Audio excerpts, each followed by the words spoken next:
So, God of War Laufey just got announced and I can't stop thinking about it. But oh boy, is Twitter having a meltdown. Apparently she's ugly and Kratos is getting replaced forever.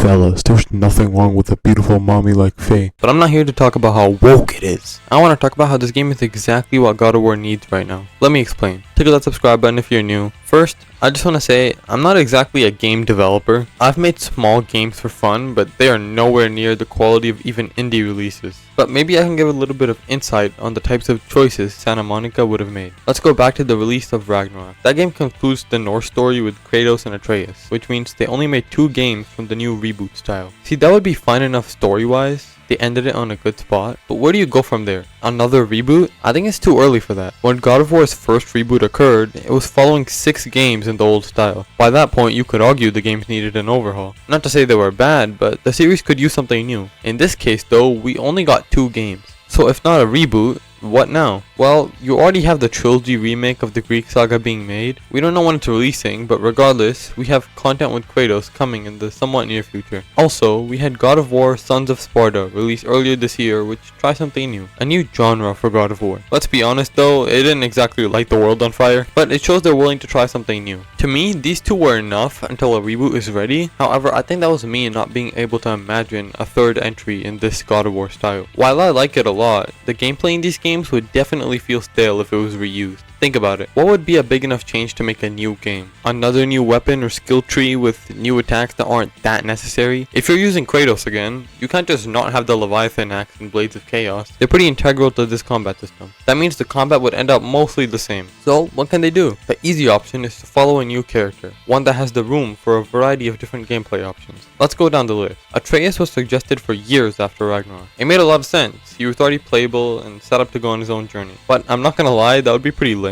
for me. I don't really need to see more of him, and especially on his own. Another option would be Freya. I would have loved this path, honestly. She has so much potential for stories, maybe like a prequel. But for what they're going for, I think Faye just makes the most sense. She's pretty important for these games and characters, and we barely get to see her. We know that she matters when we spread her ashes on Jotunheim, as she set the journey Kratos and Atreus went on in motion. But what makes her specifically as a character so special? Exploring that just has a lot of freedom for a full game. How do you do that though? A prequel makes a lot of sense before 2018 with Kratos, but they did something completely different that allows more room for creativity. The game takes place in the afterlife after her death in 2018. I honestly don't think I could come up with something better. Having a whole afterlife that's completely untouched gives them 0 restrictions in what they can do. They literally have a fucking cube that can talk. However, one issue remains. The combat. What do you do with it? Well, they base it on the established new system they created in 2018, but give Faye her own abilities. They have so much room for magical shit. Even something simple like being able to jump changes everything. I think compared to modern Kratos, Faye has way more of that fluid and provisional thinking capability during fights, so she can do shit like sliding as we see in the trailer. And with that fluidity, they basically converted the base system into Devil May Cry. So far all we've seen is her using a sword. She could easily have more weapons. Swappable mid-combo while you juggle some random tutorial enemy for 30 seconds straight. Remember, this character has gone toe-to-toe with the Thor of this universe. Give me more crazy magic abilities that Kratos couldn't dream of. And I want to see what makes that sword of hers so special. Everyone's scared of it in the trailer. Maybe she has a meter like how Kratos has the Spartan Rage.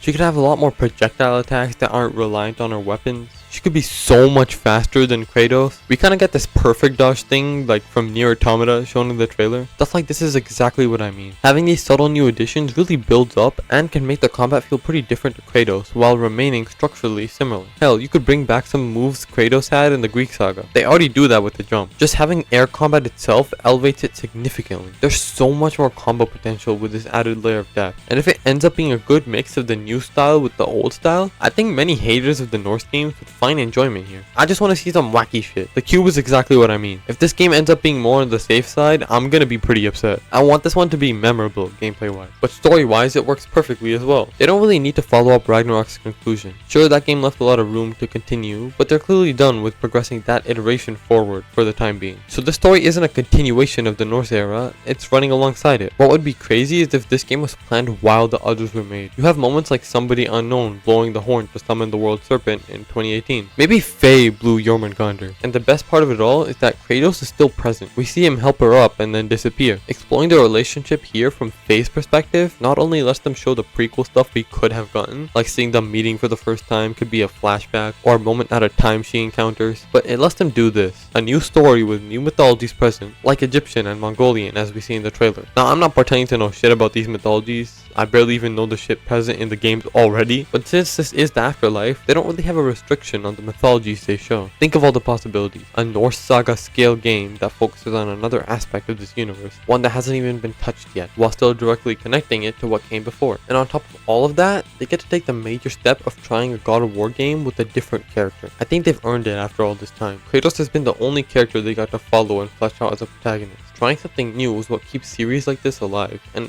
it's not like Kratos is done either. They confirmed we're getting more games with him in the future. He is God of War, there's no denying that. So imagine when we eventually do get that next major game with him, perhaps another major reboot, after we see that other side of him, the Mom of War side further expanded upon. But what do you all think? Am I woke too?